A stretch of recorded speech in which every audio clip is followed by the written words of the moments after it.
ये मुनि तो बड़ा अद्भुत है। आषाढ़ के शुक्ल पक्ष की पूर्णिमा को प्राकट्य हुआ है। जैसे हम लोग रामनवमी कृष्ण जन्माष्टमी मनाते हैं, उसी प्रकार से आज गुरु पूर्णिमा मनाते हैं।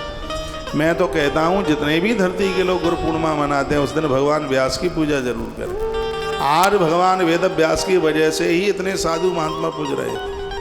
भगवान व्यास न होते तो कहाँ वो वक्ता बनते, कहाँ भागवत कथा, कहाँ और अन्य पुराण, ये सब कहाँ करते वो।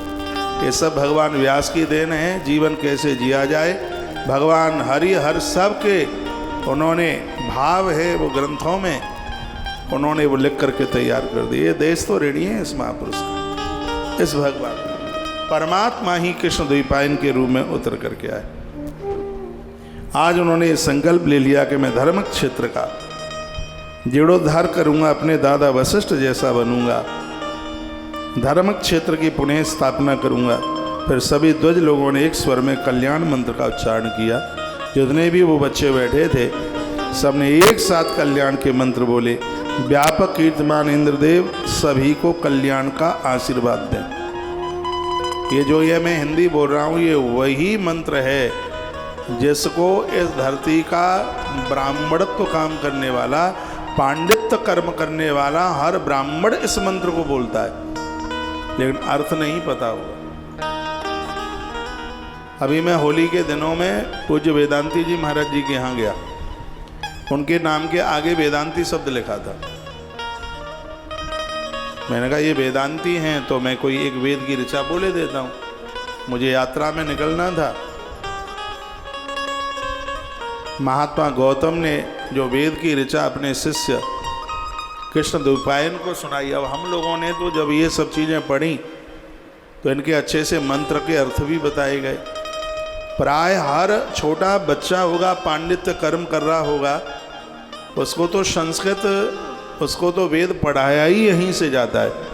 स्वस्त न इंद्रो वदस्रवाः स्वस्त न पूखा विश्ववेदाः स्वस्त नस्तार्क्ष्यो अरिष्टनेमिः स्वस्त नो बृहस्पतिर्दधातु। मंत्र ये है। महात्मा गौतम इसका अर्थ समझा रहे हैं कृष्ण द्वैपायन को। इस ग्रंथ में महात्मा गौतम ने यह कहा है हर ध्वज को ये मंत्र रोज उच्चारण करना चाहिए, जिंदगी में कभी अमंगल नहीं होगा। आप स्त्री पुरुष बेटा बेटी कोई भी हैं, रोज प्रातः जागिए और बिस्तर से नीचे बाद में आइए, नेत्र बंद करके इसको आप उच्चारण कीजिए। यदि संस्कृत का मंत्र नहीं आता है तो उसका अर्थ आप उच्चारण करना शुरू कर दें, उसको सीख लें। उसका अर्थ क्या है? उसका अर्थ है कि हे व्यापक कीर्तिमान इंद्रदेव सभी को कल्याण का आशीर्वाद दे। स्वस्ति न इंद्रो, स्वस्ति माने कल्याण। तो देवराज इंद्र से प्रार्थना की गई है कि सबका कल्याण हो, ऐसा आप आशीर्वाद दें। स्वस्ति न इंद्रो वदस्रवाः, सर्वज्ञ सूर्यदेव सभी के कल्याण का आशीर्वाद दें। सूर्यदेव। तीसरी बात कही, असो वस्तुओं का संहार करने वाले गरुण राज सबके ऊपर अपनी कल्याणकारी कृपा बरसाए। जो गरुण का नाम लेगा, जो गरुण का नाम लेगा उसके सभी अमंगल समाप्त हो जाएंगे। अशुभ चीजें आने वाली हैं वो सब नष्ट हो जाएंगे। तो इसमें गरुण का नाम है ना इस मंत्र में। स्वस्ति न इंद्रो वृद्धस्रवाः स्वस्ति नस्तार्क्ष्यो, स्वस्ति नस्तार्क्ष्यो, तारक्ष नाम इसमें भगवान गरुण देव का है।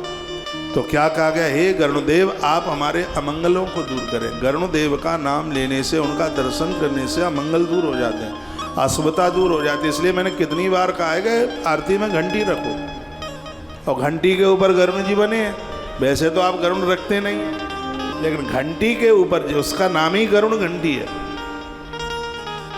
गरुण घंटी के ऊपर भगवान श्री गरुण देव है।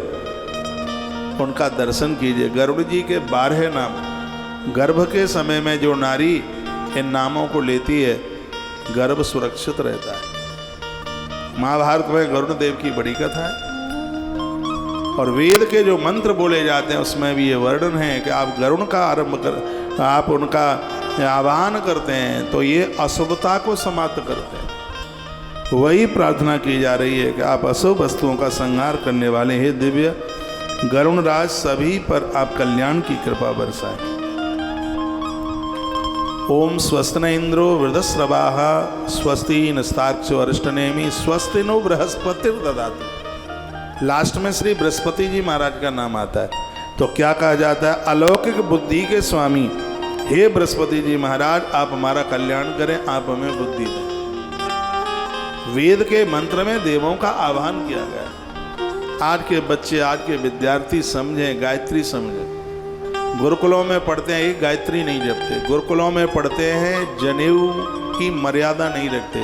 गुरुकुलों में पढ़ते हैं, ना लंगोटी लगाएंगे, ना आसन होगा, ना पंचपात्र होगा।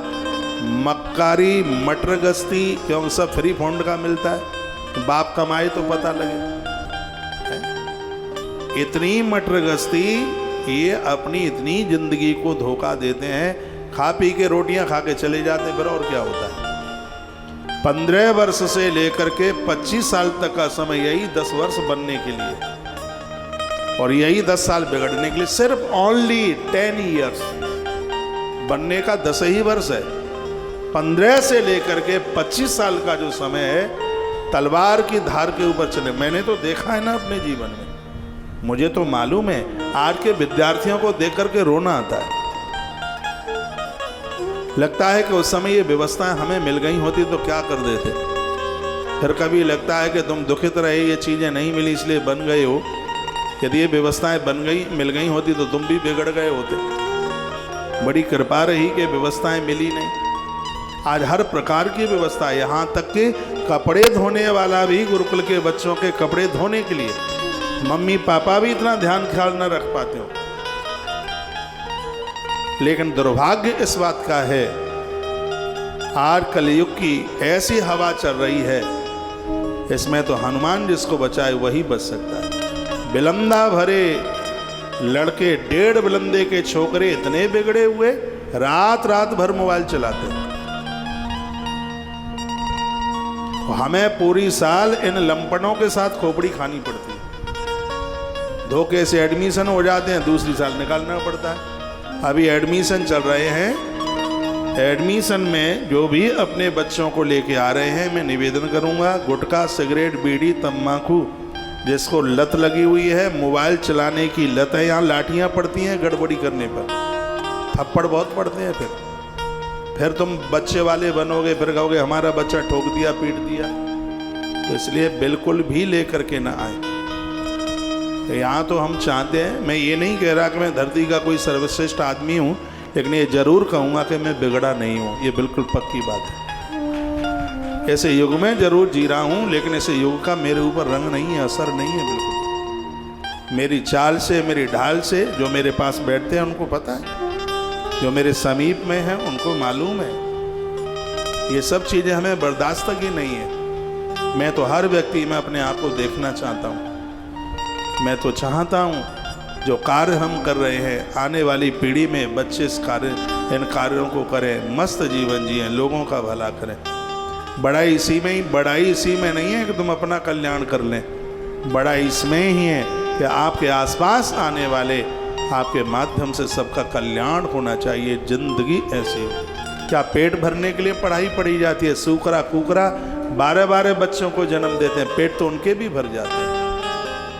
क्या जिंदगी बस इसीलिए कि शादी करी, बच्चे पैदा कर दिए, ये तो सूकरिया कुकरिया खूब सब कर लेते हैं।